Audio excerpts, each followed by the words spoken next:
नमस्कार, स्वागत है आप लोगों का उत्कृष्ट क्लासेस में। मेरा नाम उत्तम कुमार है और हम लोग आज देखने वाले हैं सांसद को। सांसद के बारे में जो कॉन्स्टिट्यूशन यानी संविधान में जानकारी मिलता है वो मिलता है अनुच्छेद 79 से लेकर के 122 तक। 79 में संसद के बारे में जानकारी मिलता है।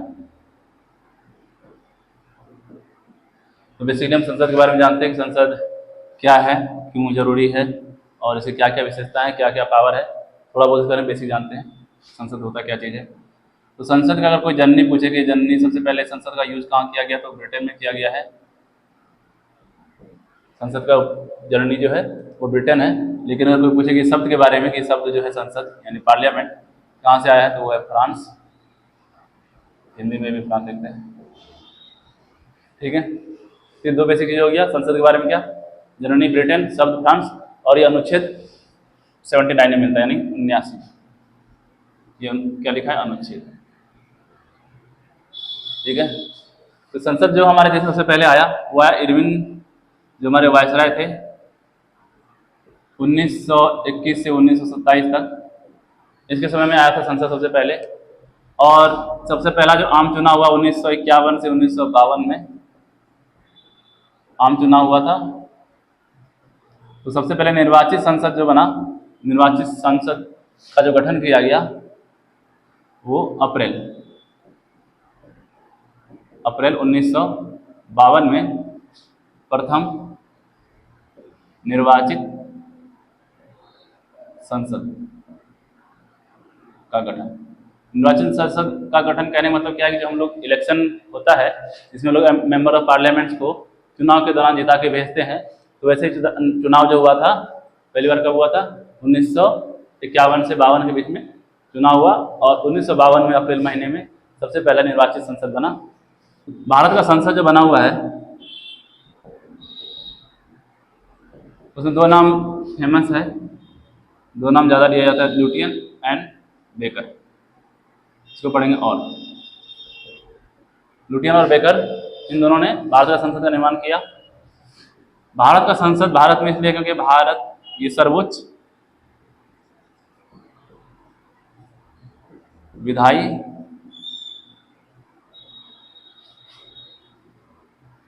संगठन, सर्वोच्च विधायी संगठन है। मतलब सबसे जो ये है सबसे ऊपर यही लोग है जो नियम कानून बनाता है।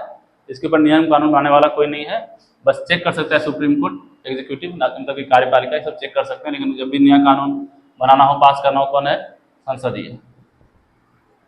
भारत की संप्रभुता, भारत की संप्रभुता किससे दिखती है, संसद से। यानी कि संसद डिसाइड कर सकता है कि भारत के अंदर क्या होगा और भारत बाहर किसी पड़ोसी देश से क्या रिलेशन बनाएगा, या किसी और देश से जैसे अमेरिका से, यूरोप से, किससे क्या संबंध रखना है, ये कौन डिसाइड करेगा, संसद। अगर ये डिसाइड खुद संसद कर पाता है तो क्या संप्रभु है, यानी कि भारत की संप्रभुता संसद से है।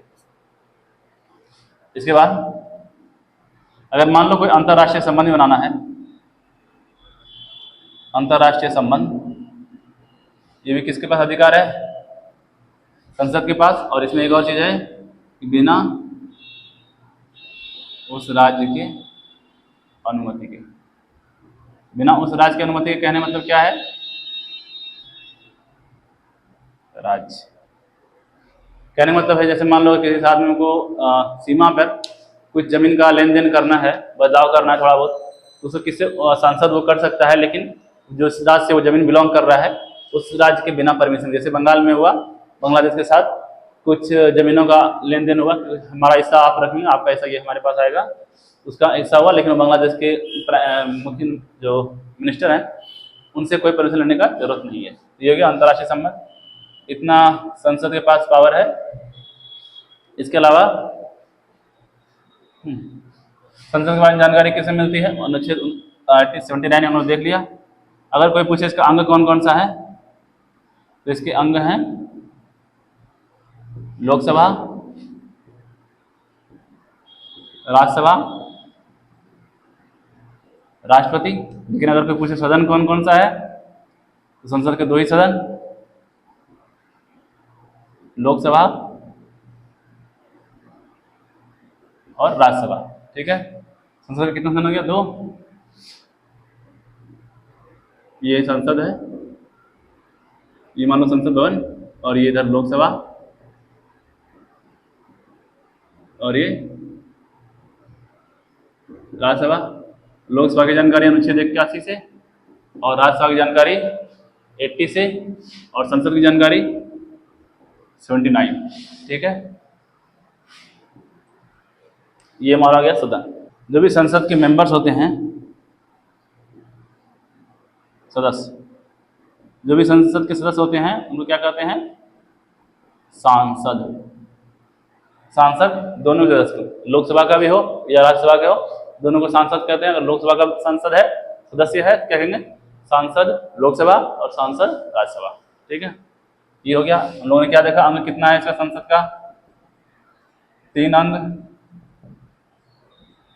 लोकसभा, राज्यसभा, राष्ट्रपति, सदन कितना? सदन 2, लोकसभा और राज्यसभा। तो ये था हमारा बेसिक संसद के बारे में। अगली वीडियो हम लोग देखते हैं राज्यसभा और लोकसभा के बारे में। ठीक है, तब तक के लिए धन्यवाद।